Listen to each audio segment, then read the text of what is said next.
Hello good morning. Life of വിജുവിന്റെ other എപ്പിസോഡിലേക്ക് എല്ലാവർക്കും സ്വാഗതം. സോ എനിക്ക് സീഷലുള്ള ഫുഡ് ഉണ്ടല്ലോ, അങ്ങനെ ചെമ്മീന്, കടുക്ക, ഇങ്ങനത്തെ ഫുഡ് ഭയങ്കര ഇഷ്ടം. സത്യം പറഞ്ഞാൽ കഴിക്കാൻ പാടില്ല, ബിക്കോസ് എനിക്ക് കിഡ്നി സ്റ്റോൺ ഉണ്ട്.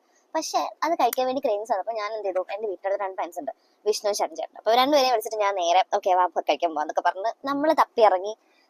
വണ്ടി എടുത്തിറങ്ങി കൊയിലാണ്ടിക്ക് നോക്കി സീ ഫുഡ് അവൈലബിൾ. അപ്പൊ നമ്മൾ നേരെ ഉള്ളീരി വിട്ട് അങ്ങനെ പോയി മറ്റേ ആഞ്ജനേയ കോളേജിലുള്ള അവിടെ എത്തിയപ്പം അതിന്റെ താഴെ ഒരു ഹോട്ടലുണ്ട്. ഒരു വലിയ സെറ്റപ്പ് ഒന്നല്ല, അത്യാവശ്യം നല്ലൊരു ഹോട്ടല്. അവിടെ നിന്ന് നമ്മൾ കഴിച്ചു. എന്താ കഴിച്ചേ? പക്ഷെ സീ ഫുഡിന് പറഞ്ഞ് നമ്മൾ കഴിച്ചത് ബിരിയാണി പോലത്തെ എന്താ വെച്ചാൽ റൈസ്, പിന്നെ ബീഫ്, കൂന്തൽ കിട്ടിട്ടോ, കൂന്തൽ കിട്ടിയെന്ന് തോന്നുന്നു, ഈ ഓർമ്മയില്ല. എന്തായാലും അങ്ങനത്തെ എന്താ കഴിച്ചതേ ഓർമ്മയുള്ളൂ. എന്നിട്ട് അത് കഴിഞ്ഞിട്ട് അവള് തിരിച്ചിറങ്ങി തിരിച്ച് വീട്ടിലോട്ട് വരാണ്. ഉച്ച സമയമാണ്. അപ്പം ഉള്ളേരി കഴിഞ്ഞു പോണല്ലോ ഈ സ്ഥലം. അപ്പൊ അത് കഴിഞ്ഞ് ഉള്ളേരി എത്താറായപ്പോഴത്തേക്കും ഞാൻ കേക്ക് വാങ്ങിച്ചേ. അപ്പത്തേക്ക് സജ്ജേട്ടൻ പറയുന്നുണ്ട് എനിക്ക് ബാത്റൂം പോകണം എന്നൊക്കെ പറഞ്ഞ പ്രശ്നം ഉണ്ടാക്കുന്നുണ്ട്.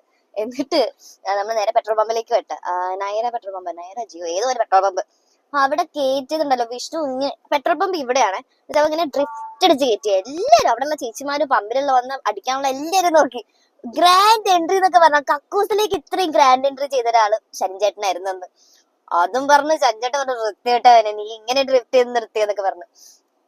അങ്ങനെ അവസാനം വ്യാപ്തിക്ക് ഇട്ട് വന്ന്. അത് പുള്ളി ആക്ച്വലി ഇപ്പൊ നാട്ടിലില്ല. അപ്പൊ അങ്ങനെ ഇടയ്ക്കിടയ്ക്ക് മിസ് ചെയ്യും. അവൻ ഈ കക്കൂസിലേക്ക് ഗ്രാൻഡ് എൻട്രി ചെയ്ത ആളല്ലോ. അപ്പൊ പിന്നെ ഞാൻ വീട്ടിലെത്തി വിഷ്ണുണ്ട് കോളേജിൽ കക്കൂസിലാണ്. കക്കൂസില അങ്ങനെ ഞങ്ങൾ രണ്ടുപേരും പൈസ കൊടുത്ത് ലൂസ് മോഷൻ വാങ്ങിയെന്ന് പറയാലോ. അപ്പൊ ശരി, ബൈ.